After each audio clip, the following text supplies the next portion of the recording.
we go. Welcome back to episode 38 of UnHammered with your host, Brantt Myhres. I hope you beautiful people have been doing amazing the last week, 7 days, and 38 weeks. All right, Brantt, keep it going, man. Keep it going. It was fucking daunting when I first started this thing in week 1. You know, I didn't know what to expect. But anyways, we're 38 weeks into it. And yeah, man, this is awesome. This is awesome. I hope you guys stayed unhammered the last 7 days. And as always, why don't we start out with a serenity prayer for those who are still suffering and struggling out in the world today with their addiction. And then we'll do a cheers to that. How's that? Because that's a miracle, right? Okay. God, grant me the serenity to accept the things I cannot change, the courage to change the things I can, and the wisdom to know the difference for that. And everybody that's watching, this is a 3-year coin that Sheldon Surrey gave me. And on the back of it, on every coin, I'm pretty sure, they've got that. And that's called the serenity prayer, right? And I hang on to my coins. I hang on to my coins tightly. And I have them in my car. And they mean a lot to me, man. They mean a lot to me. But, okay. So, ready to cheers. What are you guys drinking today? What are you drinking? You guys know what I have. I have a strong coffee in hand, but whatever you have in your hand, it doesn't matter. Running, skipping, jumping, and hiking, working out, meditating, being nice to somebody. I don't care.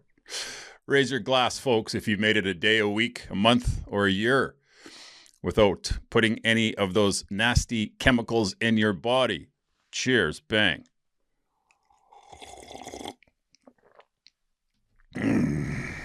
Oh, yeah, baby. That was a good one. That was a good one. Okay. Why don't we do another good one? Why don't we get centered and let's read the meditation for the week. Well, for the day, for your day. Whatever day you guys are tuning in. And I see more and more of you are tuning in. Believe me, I see it. And that's nice. That's nice, man. Building something sustainable, which is wicked. Okay, everybody, meditation for the day. Here we go. The world doesn't need supermen or superwomen. People who will turn their self out of their lives and let the divine power work through them. Let inspiration take the place of aspiration. Seek to grow spiritually rather than acquire fame and riches. Our chief ambition should be to be used by God. The divine force is sufficient for all the spiritual work in the world. God only needs the instruments of his use. His instruments can remake the world. Prayer for the day. I pray that I may be an instrument of the divine power. I pray that I may do my share in remaking the world. Okay, amen to that. Right on. Why don't we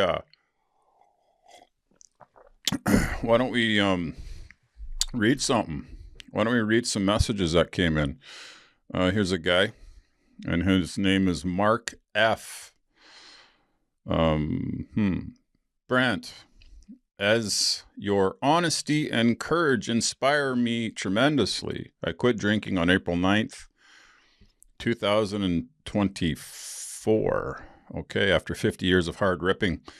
And the same story as you with lots of blackouts, including embarrassing behavior. I didn't do anything embarrassing. Come on, Mark.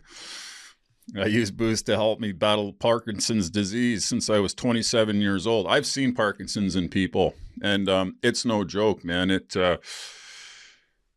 You'd have to see it. You'd have to see it, man. So this is, wow. I'm now 64 and still fighting hard. And being a sober parky is much easier as I can finally love myself. Anyway, I'll be looking forward to buying your book and hat. Your storytelling ability has helped me stay strong. Thank you, Brantt. Thank you, Mark, for that awesome message. Jesse P. Hey, Brantt, number 36 was a wicked pod, brother. I related to the raw piece on acceptance. Yeah, Jesse, that one's a... Isn't that the key to all our problems? Accepting the way that things are, not the way you want them to be. the selfishness in us. The raw emotion hit me. I'm feeling the same way. Sometimes I say, fuck it too. So did I, but doing the right thing is hard sometimes. Of course it is. Of course it is. But, you know, as anybody's done anything hard, the results are awesome. The results are awesome. Unless you're going to be a lazy fat fuck and do nothing. You can do that too. And then you can be, you know, in your 30s, 40s, and 50s, and 60s saying, I should have done something with my life. Instead of going on social media and blasting other people because you're fucking miserable. I'm 5 months sober as of last week. Woo, right on, Jay. Your podcast helps me every week. Listening to it as part of my Sunday ritual. I am too a single dad. And I relate when you speak. Kaner. Yeah, Kaner. Have a good one, bud. Kaner. So guys, those of you, I'm going to just clean my glasses as we talk. Because as I said, I've got these blue blockers that I've had since I turned 50, and these eyeballs just aren't the same, man. The last year they've gone on me. Fucking a little bit scary. I can't read like I used to. But anyways, Kaner. All right. I'll tell you guys about my son. So this would have been, when was it? 5 days ago, maybe. And I was in the bedroom and getting ready to get him ready for the morning to go to daycare, and I was brushing my teeth. And he's next to me all the time, but this time he leaves and he walks away. And next to my bed, I have a dresser, and there's a drawer in there. And in that drawer, there's an 8x10 picture of me squaring off like this. And I'm fighting a guy named Paul. And he knows what Daddy's doing, and he loves that picture. And anyways, so I'm sitting there as I'm brushing my teeth. I see Kane leave, and he goes over to the drawer, and I'm watching him in the mirror. And he doesn't know I'm watching him. And he grabs a picture, and he lifts it up to his face. And he kisses me. He says, Daddy. And haven't really had that a lot in my life where, that was unprovoked. And man, my heart sank. And the love I have for that child and children in general, Peanut. So my point is that when he did that, it just made me so happy, and yet so in a way a bit sad maybe. And that's the selfish Brantt coming out, wishing I had a little bit of more of that in my life, Hopefully it sticks around. So it's the other message. This one guy's name is Ryan P. I've been drinking since I was 14, but now I'm at the point there's just too many negative consequences with my drinking. You think so, Ryan? I'm with you, bud. I'm not fucking getting down on you. I've been on and off drinking sober curious, I guess you would call it, for the last 3 years, but can't seem to do it on my own. Cocaine was an issue. Recreational drug, in quotations, as well. But I had an overdose 2 years ago, and that has scared me off of it. No shit. I keep waiting for a rock bottom moment with the drinking that'll help me keep off of it, but I'd like to get ahead of it. Thanks for the podcast, bud. Yeah, Ryan, unfortunately, my friend, you better dig your heels in here and get ahead of it, because it's ahead of you. It's ahead of you. Cocaine's way fucking ahead of you. Way ahead. Many steps ahead of you, Ryan. But you can do it, my friend. I sent you a message, right? And I know that you can do it. And you can do it one moment at a time, and reach out if you need to, buddy. This guy's name is Zane T. 31 days clean. No way. Fucking rights. You got a month. You truly changed my life. I'm 28 years old, and I'm going to go play hockey again. I'm not giving up yet. Right on him. Zane, we're not giving up on you, my friend. Good for you, buddy. All right, what do we got going on here? What's in the, did you guys see about Canada and the United States? That Mr. President Trump there wants us to be a 51st state. What do you guys think about that, all you Canadians? What does being a Canadian stand for, anyways? What? Just say you're Canadian? What does it mean? Like, what do you know? Well, guess it means when you go to the voting booth, doesn't it? So what would that be like? Cheaper chewing tobacco. I know. Get flavored chew. What else would be cool? I don't have a criminal record, so I can travel. So that's really not that other big of a deal. I guess our money. I heard today that to buy $100 of American money is $146 Canadian. What the fuck is happening? What's happening? That's almost half. Something needs to change around here, man. And it's changing because what I understand is that Mr. T there in the United States of America has slammed some fucking heavy tariffs on this country. 25% to start. That's just a start. Didn't he write a book called The Art of the Deal? And then I think she's going to 50. And 25 will bankrupt us anyways, but 50 is really the fucking nail in the coffin. So I don't know. Maybe they can work something out. But yeah, I've been reading about the 51st state. I don't know if every province would be up for that. But that's wild. Hey, who would have ever thought that? Hey, I wanted to chat a little bit about the process of waiting. And doesn't waiting suck sometimes? Doesn't waiting for shit suck? Like sometimes it just feels like it drags on. And I know early in sobriety, I was overwhelmed when they told me to go to a meeting every day for a year. I'm like, well, I'm not good at math, but fuck, that sounds like a lot. Isn't that like 365? They're like, yeah, that's a year. I'm like, you want me to go every day? Yeah, but Brantt, just go tomorrow. Just go tomorrow. Don't worry about the year, because the year's not here, right? So just get ready to go tomorrow. I'm like, I can do that. I can do tomorrow. I don't know if I can do a year, but I'll do tomorrow. And guess what? I did day two. And then I did 365. I did. Went every fucking day. Because they told me I had to. So anyways, the process of waiting, there's a whole plan behind that. And it's not necessarily going to be on a TV screen to show you. That's not happening. No. But there's a plan for you. And it is called waiting. And it's called putting the work in and believing in the process. And there's an old saying that I love. Do I have it on my arm? No, I've got to thine own self be true on this one. But there's a saying that I love, and it's so true. And it's called, this too shall pass. And guess what? They mean the good stuff too. They mean the good stuff. They mean all the wonderful things that you have in your life at the moment. And the beautiful memories that you're making, those are going to pass as well. And so is the bad shit, Look at my fucking tooth. Today is 98% better than it was 6 months ago. And I didn't think it was going to pass. And I was too much of a pussy to get it pulled.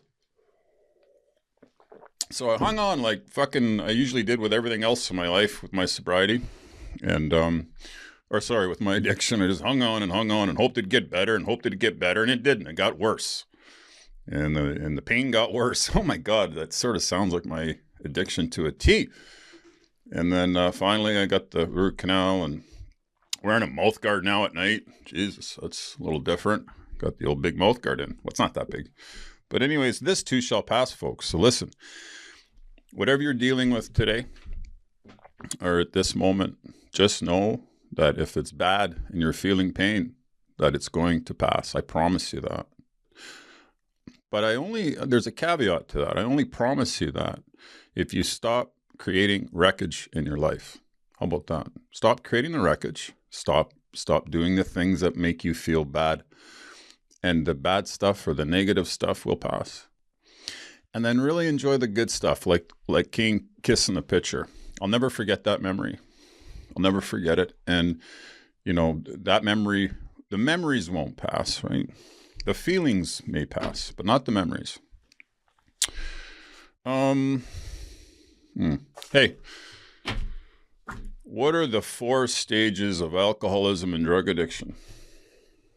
Well, I don't know. Let's check it out. Where are we here? All right. We've got 4 of them. One is the pre-alcoholic and druggie. All right. During the pre-alcoholic and drug addict stage, there's little evidence of problem drinking or drugging. The first involves a general experimentation with alcohol and drugs, and is when alcohol and drugs and the tolerance develops as a person begins drinking more regularly as a coping mechanism for anxiety, stress, or other emotions. Next stage is called the early stage. Okay, well, let's just call him Brantt. Brantt considers this transitional stage where the development of a pattern of alcohol misuse starts. Drinking becomes more regular, and individuals begin using social gatherings as an excuse. Oops, I'm guilty. To drink or drug. They may also start consuming alcohol or drugs to cope with the negative consequences caused by drinking and such hangovers. That's an early stage. How many... there's a lot of those early stagers out there, eh? Oh, we're getting to the middle stage. Let's read that one. This is the most crucial stage in Brantt's theory. All right. When a person begins to drink or drug frequently and consistently, maybe even start off their day with a drink or drug, they may struggle with worsening relationships and friends and family, or experience changes to their behavior that impacts them negatively. All right. They often experience health impacts associated with heavy drinking or drugging, such as hangovers or feeling sick more often than when not drinking or drugging. All right, that's the middle stage. I've hit all of them. Here we go. Late stage. Oh, they're making fucking funeral plans on this one, everybody. And as we speak on this podcast, there's going to be hundreds or thousands of kids, young and old, between the ages of, maybe 14, 13, and later stages that are going to die today. They're going to die because they can't get it. And that's sad, but here's the late stage. This final phase leads us to a complete loss of control over alcohol or drug consumption, when the person feels they must drink or use. At this point, the individual's body begins to require the presence of alcohol or drugs to feel normal, known as dependence. When the individual does not consume alcohol or drugs regularly, they may experience withdrawal symptoms and intense cravings. Okay, what stage are you guys in? Are you in any of those stages, or are you in the recovery stage? And if you're in the recovery stage, right on. I am. What else we got, folks? All right. Got a question. Hey, Brantt, why did you start this podcast? And why did you call it UnHammered? Why did I start the podcast? I think after I wrote the book, I was getting again all these messages, and to be quite honest, everybody, I put it off for a year. I thought about it and I was scared. I was going to be 50 years old and, just trying to start out in the podcast world, which there's a lot of them. But you know what I realized? I realized as I'd watch some, you go on Instagram and you scroll and all this shit, right? Or whatever, you go on TikTok. And it's pretty much, two guys talking back, or they got motivational stuff and all that kind of stuff. And I just wanted to get fucking raw. I wanted to get raw on here. And, I'm not in an elaborate studio. I did the best that I could with what I had, with what I researched. Hopefully it sounds good for you folks. Anyways, my point is that I'm like, well, can anybody go to a podcast and feel like they've been to a meeting, a recovery meeting? And I couldn't find any. You have to listen to AA or NA speakers on YouTube or something So anyways, I thought, well, why don't I do it? Like it gives me accountability. I got to put my ego aside. It's when you start out at anything, whether it's business or any type of venture, especially social media and this kind of stuff. Like I said, it scared me off. Like how was I going to sound? How was I going to look? Anyways, you get those negative things going through your head, and then finally I said, "Fuck it," and I just got online. I started buying equipment. Like, what's the best equipment? Okay, what do I got to work with? And then, so I did it for, the hopes that I could read these messages that I'm reading today. And thank God for that, man, because that it keeps me going, And as far as UnHammered goes, well, it sort of speaks for itself a little bit, right? UnHammered. But quite honestly, let's rewind the clocks back to 2020. And I was thinking of a name for my book. And man, this is a process, right? And what was the first one I had? I don't remember what it was. Anyways, we were chatting and the name UnHammered came up for my book. And I'm like, oh, that's sort of cool. And then I thought, you know what? No, maybe pain and then separate the killer. So all the fucking pain that I've been through in my life and the struggles that I've been through. And then killer means a couple things. I was killing myself. And then, I got paid to, not kill people, but I got paid to fight and fucking knock people out. So Painkiller became the name of the book. And then we revisited UnHammered, and so far it's gotten a great reception. And so why did I start this podcast? Because of these messages that I'm reading. That's why. And it keeps me accountable, keeps me out of myself, right? Hey, Brantt, do you have anyone you look up to? ? Or really admire? Who do I look up to and admire? You guys? How about that? How about you guys? That's who I admire. I admire everybody listening today. I admire everybody that's written in and shared their stories with me. I admire anybody that's taken the time to listen to this podcast. How about that? I admire all of you guys. Who else do I admire? I admire people that tell the truth and don't lie. I don't like liars. So yeah, I think, who do I look up to? I look up to all you guys giving me strength to continue this. And I admire all of you. Thank you. Thank you for all of that. How do you guys handle the moments when the urge to drink sparks up?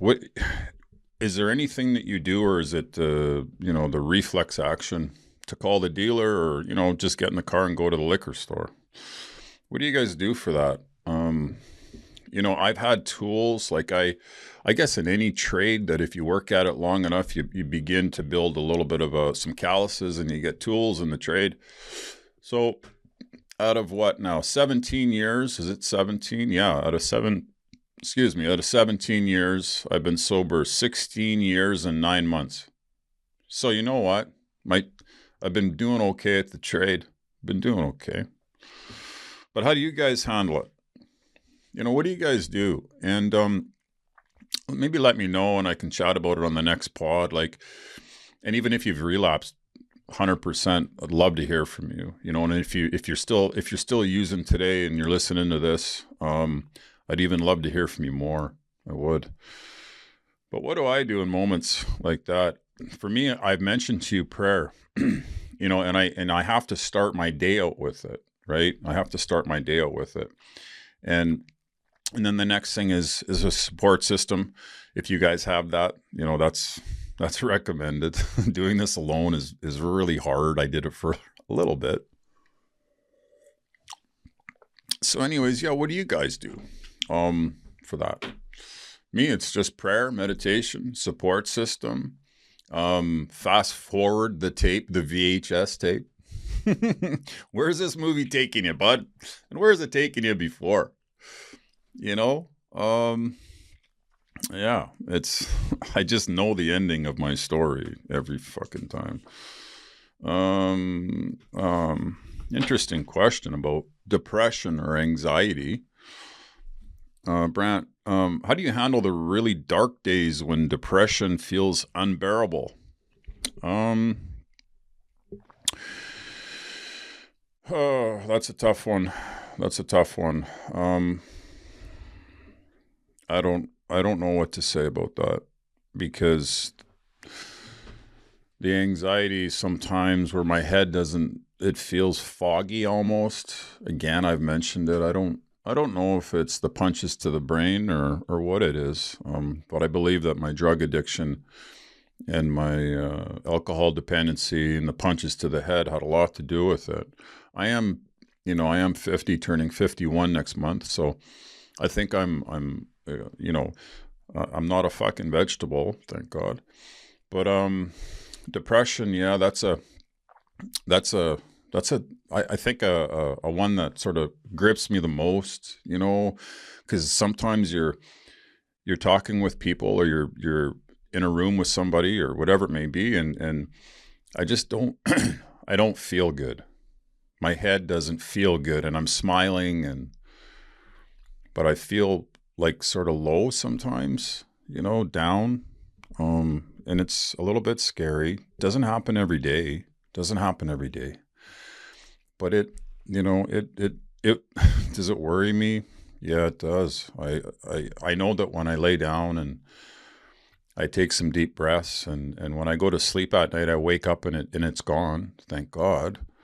So I don't know if it's my brain's racing too much throughout the day and it's sort of on overload, But anyways, how do I handle it? I say a prayer and I fucking hang on tight. I say a prayer and I hang on tight. That's it. That's it. I don't reach for anything. I don't go reach for anything. I say a prayer and hang on tight. Hopefully you guys can do that too. Oh, this is a neat question. Hey, Brantt, do you find talking openly about your mental health helps ease some of the weight? Let me just talk about that. Yeah, it does. And that's why I said thank you to you guys. And I admire you. I admire you. And thank you for allowing me to continue this. Because, yeah, it does help me. I'll finish recording this and I'll go upstairs and get ready to do all the stuff that needs to be done to release the episode. And as I'm doing it, I feel a sense of accomplishment, and then I feel a sense of gratitude, and then I feel a sense of sobriety, and I don't want to go back to where I was 3 years ago.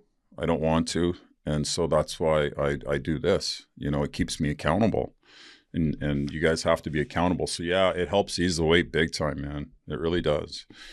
And so if you guys are